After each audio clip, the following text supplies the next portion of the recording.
See, this is what's really cool about having this podcast space, is because I feel like saying something, but I don't feel like putting the video on, so I'm just gonna record it on my podcast. Yay!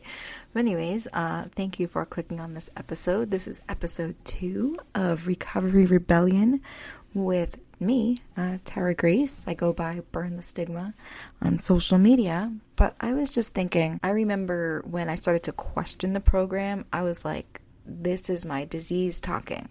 Like, this is my disease trying to get me to go back out there so that I pick up again. I was always living in constant fear of my quote-unquote disease trying to take me out. Now, I no longer believe in the disease model, and we will get into that another episode. I was what was referred to as a chronic relapser. We don't call it relapsing anymore. We call it return to use. So would I say I was a chronic return to user?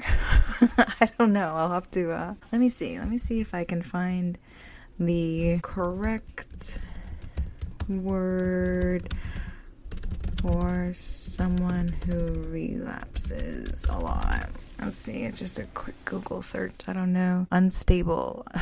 Okay, no. So I don't know. As we move forward with person first language and trying not to use stigmatizing language, what do we call someone who does return to use? A whole bunch. I'm not quite sure. Anyways, that was me, right? I would get 30, 60, 90 days, and then something would happen where I would convince myself, and that's the thing about this whole mindset, right? When I believed that I had a disease that was trying to kill me, when I would stop doing my prayer and meditation in the morning, when I would stop doing my inventory, the program, it's on a whole spectrum, right? And if you have the type of program that I worked, you work the steps as quickly as you could because, that's how the founding fathers did it, or at least that's what I was told. But at that time, I genuinely believed that my substance use disorder was like this evil force inside of me and this enemy that I constantly had to stay in fit spiritual condition so that I could fight it off, and that it was always trying to trick me, and that it was never stop trying to get me back to using. Like, I could be 40 years away from it, and my disease was always going to try to find a way for me to stick a needle back in my arm. I truly believed that it was always lurking and waiting for the perfect moment to take me out, and that kept me stuck. I was indoctrinated into this way of thinking and believed that no matter what, it was always going to be an issue, and it always made me feel like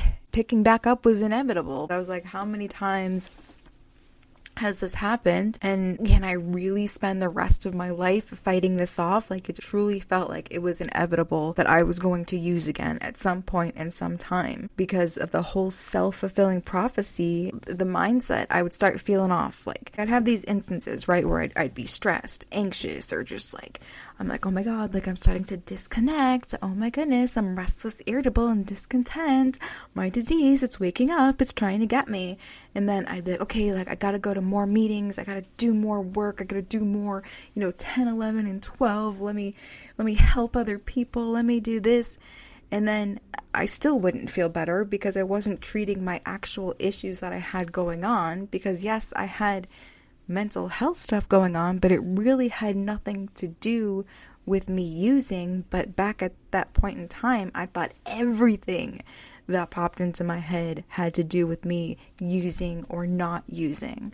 Okay, here we go. Like, once the thought has been placed in my head, and sometimes honestly it would happen so quick. It wouldn't even be this whole process. It would just be, I'd be chilling and then all of a sudden I getting high. And I think part of that was just my impulsiveness from my ADHD, but of course I believe that was my disease. Once I put that one in me, then I was like, okay, I'm off to the races now, because I believed in the allergy model. So there was no just, okay, I had a bad night, I slipped up, let me dust myself off and get back in the game. No, it was, oh no, I've ruined everything, I've thrown everything all away. There were so many different things that kept me back out there, that put me back out there because I thought like that. So many things that kept me out there because of that mindset. When you believe that your disease is waiting to destroy you, you really are living in constant defense, or at least I was, right?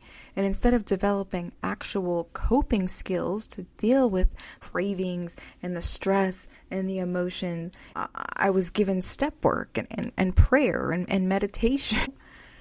All of that fear-based rhetoric, dogma, whatever you want to call it, does not set people up for success. It sets people up to use again. And for me, all of that changed once I stopped believing in that and once I felt that I could trust myself again. But until I learned that I could trust myself again, there was nothing that I could do, because in the program I was taught that your best choices, what do they say? Your best decision got you in the seat of this room, right? Like they're always saying that you can't make your own choices. You can't live your life. It's a self-will run riot, right? That's why you got to surrender and give your will and your life over to the care of God, because you're unable to live your life. You're unable to manage your life, and you can't do it. That is literally what I thought. I thought I could not trust the own thoughts that I had in my head, and that anything of me being confident or trusting myself that maybe I should try this,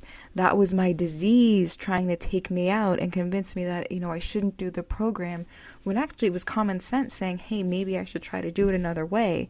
There's just so many things that keep you going back and stuck, and they're always like, oh, you're free to leave. Nobody keeps you hostage in AA.